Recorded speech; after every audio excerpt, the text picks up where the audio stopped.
talk about important things. Are we live? We're live. We're back.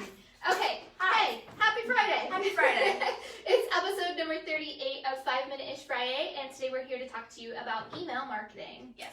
So if you are sending out emails on a mass list, listen up. We've got some tips for you on how to grow your list, make it engaging, and make people anticipate wanting to hear from you. And happy to see that you emailed them. Right. Yeah, you want people to feel excited when they see your business name drop into their email inbox. Instead of, Right. So less size, more smiles. Let's make it happen. And to do that, so we're going to talk about the 4 reasons that you should get permission before you drop into someone's inbox. very important. Yep. So the 4 reasons, email marketing should be used like all digital marketing. It should be a conversational tone. So tone is number 1. The reason why you should consider tone when email marketing is because you don't want to start a conversation in a negative light, right? So I think about email marketing this way. So if I don't know someone, I'm not going to just walk into their house unannounced. I'm going to ring the doorbell and wait for them to open and then to invite me in. Yeah. Email's the same way. It is. You need to have an invitation for a few different reasons. Number 1 is for tone. So having a conversational tone and just making sure you start that conversation in a really positive light. Number 2 is numbers. Because at the end of the day, you should be using the data and the numbers in front of you to make your marketing more efficient and effective. Right. And you're hurting your numbers when you show up in an inbox that someone's not excited to hear from you. They don't open it, they don't see it, they're confused. It hurts your numbers not only with email marketing, but your numbers on all other platforms as well.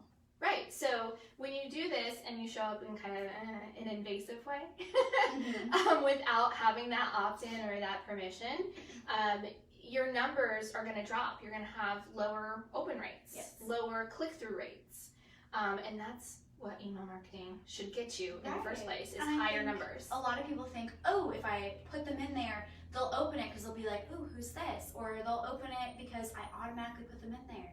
That is not always the case. Nope, definitely not. Number 3 is image. So by doing those things and showing up in a way where people are not excited to hear from you, it damages your reputation.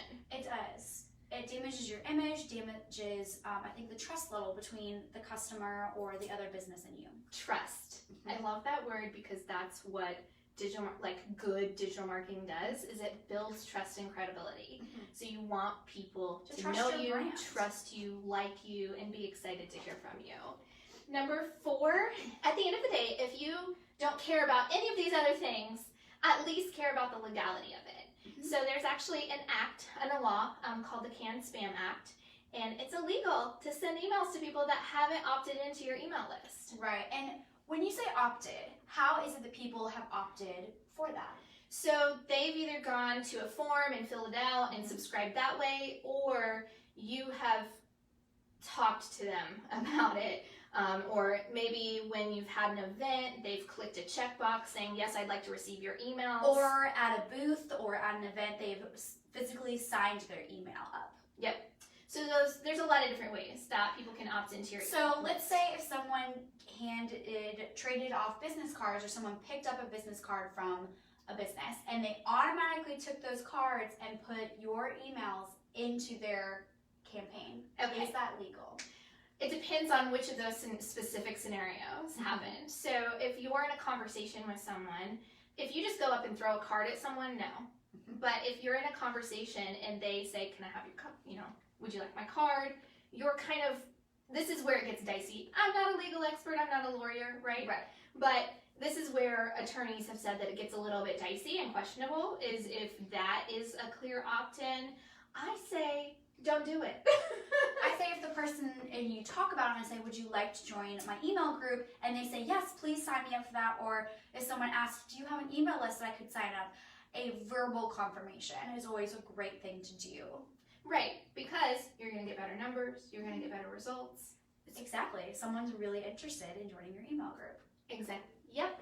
So how do you grow your email list if you're not being spammy and salesy about it?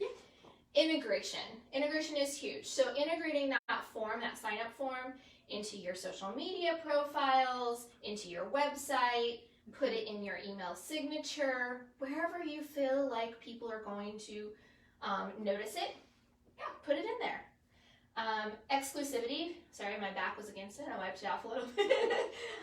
Exclusivity, so you make your email list like really exclusive, where people are going to get information, discounts, whatever it might be, that they're not getting anywhere else. Think of it as like a VIP club.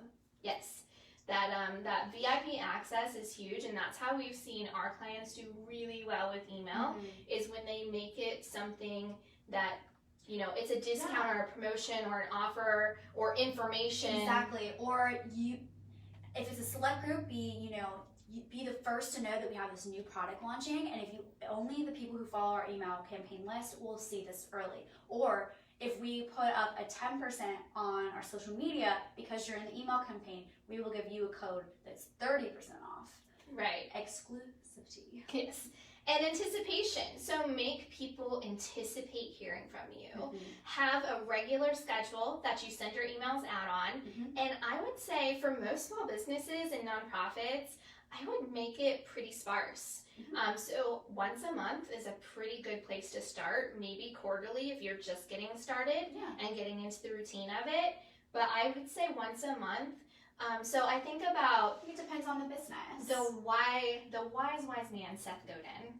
So if you've read any of his books or followed him or listened to any of his presentations, he talks about this a lot. He talks about how, you know, those companies that send a new email every day, no one would miss them if they're gone tomorrow. I don't If those open all of emails, them, 'cause I just opened one yesterday. those emails stopped, no one would be looking for them because people are annoyed with it and they don't Think care. of it as, you know, that TV show that you follow up. You wait all week long for that new episode. A new podcast. Usually podcasts have select days. Think of it as that, because people always wait for that next one to come out. Yeah, so he talks, Seth Godin, I really love following him and learning from him, because he talks so much about the importance of just having your audience anticipate what your next whatever your next push is going to be, whatever information you're going to share, whatever discount you might give, but you want to keep it fairly sparse in order to do that. So those are our tips about email marketing. If you have any other questions, feel free to drop them in the comments below, and we'll be happy to jump in and answer. Otherwise, we hope we will see you next Friday for episode number 39. Have a great weekend. Thanks.